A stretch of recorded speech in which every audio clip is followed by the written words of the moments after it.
Neat ಪರೀಕ್ಷೆ ಅಕ್ರಮವನ್ನು ಖಂಡಿಸಿ ಕಾಂಗ್ರೆಸ್ ಪ್ರತಿಭಟನೆಗೆ ಮುಂದಾಗಿದೆ. ಇವತ್ತು ಬೆಂಗಳೂರಿನ ಫ್ರೀಡಂ ಪಾರ್ಕ್ನಲ್ಲಿ ಕಾಂಗ್ರೆಸ್ ಯುವ ಘಟಕದ ವತಿಯಿಂದ ಪ್ರತಿಭಟನೆಗೆ ಮುಂದಾಗ್ತಿದ್ದಾರೆ. ಕಾಂಗ್ರೆಸ್ ಕಾರ್ಯಕರ್ತರ ಪ್ರತಿಭಟನೆಗೆ ಪೊಲೀಸ್ ಬಿಗಿ ಭದ್ರತೆ ಒದಗಿಸಲಾಗಿದೆ.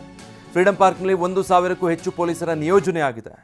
ಲೋಕಭವನಕ್ಕೆ ಮುತ್ತಿಗೆ ಹಾಕೋದಕ್ಕೆ ಯುವ ಕಾಂಗ್ರೆಸ್ ಘಟಕ ನಿರ್ಧರಿಸಿರೋದ್ರಿಂದ ದೊಡ್ಡ ಸಂಖ್ಯೆಯಲ್ಲಿ ಪೊಲೀಸ್ ಬಂದೋಬಸ್ತ್ ನಿಯೋಜನೆ ಮಾಡಿದ್ದಾರೆ. ಹೀಗಾಗಿ 1,000ಕ್ಕೂ ಹೆಚ್ಚು ಪೊಲೀಸರ ನಿಯೋಜನೆ ಮಾಡಲಾಗಿದೆ. ನೀಟ್ ಪರೀಕ್ಷೆ ಪ್ರಶ್ನೆ ಪತ್ರಿಕೆ ಸೋರಿಕೆಯಾಗಿ ಪರೀಕ್ಷೆ ಮತ್ತೆ ಮರುಪರೀಕ್ಷೆಗೆ ಈಗ ಆದೇಶ ಆಗಿದೆ. ಅದರ ನಡುವೆ ವಿದ್ಯಾರ್ಥಿಗಳ ಆತ್ಮಹತ್ಯೆ ಆಯಿತು.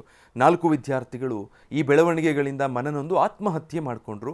ಇದಕ್ಕೆ ಸಂಬಂಧಪಟ್ಟ ಹಾಗೆ ದೇಶಾದ್ಯಂತ ವ್ಯಾಪಕ ಆಕ್ರೋಶ ವ್ಯಕ್ತವಾಗಿತ್ತು. ಅದನ್ನು ಖಂಡಿಸಿ ಇವತ್ತು ಕಾಂಗ್ರೆಸ್ ಪ್ರೊಟೆಸ್ಟ್.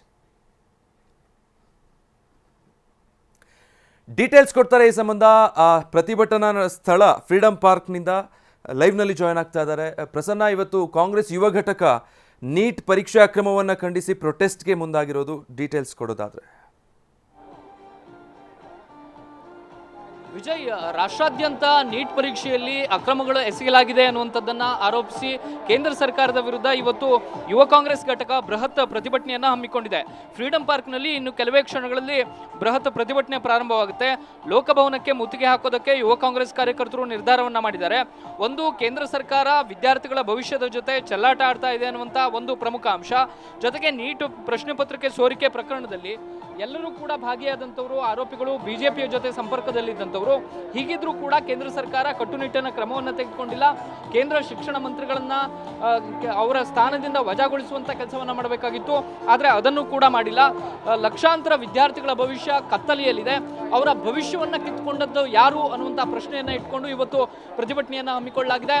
ಮುಖ್ಯಮಂತ್ರಿ ಸಿದ್ದರಾಮಯ್ಯನವರು, ರಾಜ್ಯ ಕಾಂಗ್ರೆಸ್ ಉಸ್ತುವಾರಿ ರಣದೀಪ್ ಸಿಂಗ್ ಸುರ್ಜೇವಾಲಾ ಅವರು ಈ ಪ್ರತಿಭಟನೆಯಲ್ಲಿ ಇನ್ನು ಕೆಲವೇ ನಿಮಿಷಗಳಲ್ಲಿ ಭಾಗಿಯಾಗ್ತಾರೆ. ಈಗಾಗಲೇ 1,000ಕ್ಕೂ ಹೆಚ್ಚು ಮಂದಿ ಕಾರ್ಯಕರ್ತರು ಮತ್ತು ಉತ್ಸಾಹಿ ಯುವಕರು ಈ ಪ್ರತಿಭಟನೆಯಲ್ಲಿ ಭಾಗಿಯಾಗಿದ್ದಾರೆ. ನೀಟ್ ಪ್ರಶ್ನೆ ಪತ್ರಿಕೆ ಸೋರಿಕೆಯ ಹಿನ್ನೆಲೆಯಲ್ಲಿ ಕೇಂದ್ರ ಸರ್ಕಾರದ ವಿರುದ್ಧ ಯೂತ್ ಕಾಂಗ್ರೆಸ್ ಕಾರ್ಯಕರ್ತರ ಆಕ್ರೋಶ ವ್ಯಕ್ತವಾಗ್ತಾ ಇದೆ. ಜೊತೆಗೆ ಇಂಥ ಒಂದು ಸೂಕ್ಷ್ಮ ಸಂದರ್ಭದಲ್ಲಿ ಪ್ರಧಾನಿ ನರೇಂದ್ರ ಮೋದಿ ಅವರು ತಾವು ಜವಾಬ್ದಾರಿಯನ್ನು ಹೊತ್ಕೊಳ್ಬೇಕಾಗಿತ್ತು, ಆದರೆ ವಿದೇಶದಲ್ಲಿ ಮೆಲೋಡಿ ಹಂಚುವಂತ ಕೆಲಸವನ್ನ ಮಾಡ್ತಿದ್ದಾರೆ ಅನ್ನುವಂಥ ಆಕ್ರೋಶವನ್ನು ಕೂಡ ಯುವ ಕಾಂಗ್ರೆಸ್ ಕಾರ್ಯಕರ್ತರು ವ್ಯಕ್ತಪಡಿಸ್ತಾ ಇದ್ದಾರೆ. ಪ್ರಮುಖವಾಗಿ ನೀಟ್ ಪ್ರಶ್ನೆ ಪತ್ರಿಕೆಯನ್ನ ಸರಿಯಾದ ರೀತಿಯಲ್ಲಿ ವ್ಯವಸ್ಥೆಯನ್ನ ಮಾಡಬೇಕು, NTA ಕಿತ್ತು ಹಾಕಬೇಕು, ಅದನ್ನು ವಜಾಗೊಳಿಸಬೇಕು ಅನ್ನುವಂಥ ಆಗ್ರಹವನ್ನು ಕೂಡ ಇಟ್ಕೊಳ್ಳಲಾಗಿದೆ. ಜೊತೆಗೆ ಯುವ ಕಾಂಗ್ರೆಸ್ ಕಾರ್ಯಕರ್ತರು ಲೋಕಭವನಕ್ಕೆ ಮುತ್ತಿಗೆ ಹಾಕೋದಕ್ಕೆ ನಿರ್ಧಾರವನ್ನು ಮಾಡಿರುವಂಥ ಹಿನ್ನೆಲೆಯಲ್ಲಿ ಪೊಲೀಸರ ಬಂದೋಬಸ್ತನ್ನು ಕೂಡ ಹೆಚ್ಚಿಸಲಾಗಿದೆ. ಸುಮಾರು 1,000ಕ್ಕೂ ಹೆಚ್ಚು ಪೊಲೀಸರು ಫ್ರೀಡಂ ಪಾರ್ಕ್ನಲ್ಲಿ ಜಮಾಯಿಸಿದ್ದಾರೆ. ಯಾವುದೇ ಕಾರಣಕ್ಕೂ ಕೂಡ ಯೂತ್ ಕಾಂಗ್ರೆಸ್ ಕಾರ್ಯಕರ್ತರನ್ನ ಈ ಸ್ಥಳದಿಂದ ಹೊರ ಹೋಗೋದಕ್ಕೆ ಬಿಡಬಾರದು ಅಂತೇಳಿ ಪೊಲೀಸ್ ಬಂದೋಬಸ್ತನ್ನು ಹಾಕಲಾಗಿದೆ. ಯುವ ಕಾಂಗ್ರೆಸ್ ಕಾರ್ಯಕರ್ತರ ಆಕ್ರೋಶ, ವಿದ್ಯಾರ್ಥಿಗಳ ಭವಿಷ್ಯದ ಜೊತೆ ಕೇಂದ್ರ ಸರ್ಕಾರ ಚೆಲ್ಲಾಟ ಆಡ್ತಾ ಇದೆ, ಅದನ್ನು ಸರಿಪಡಿಸಬೇಕು, ಆ ವ್ಯವಸ್ಥೆಯನ್ನು ಸರಿಪಡಿಸಬೇಕು ಅನ್ನುವಂಥ ನಿಟ್ಟಿನಲ್ಲಿ ಆಕ್ರೋಶ ವ್ಯಕ್ತವಾಗ್ತಾ ಇರುವಂಥದ್ದು. Vijay, thank you Prasanna.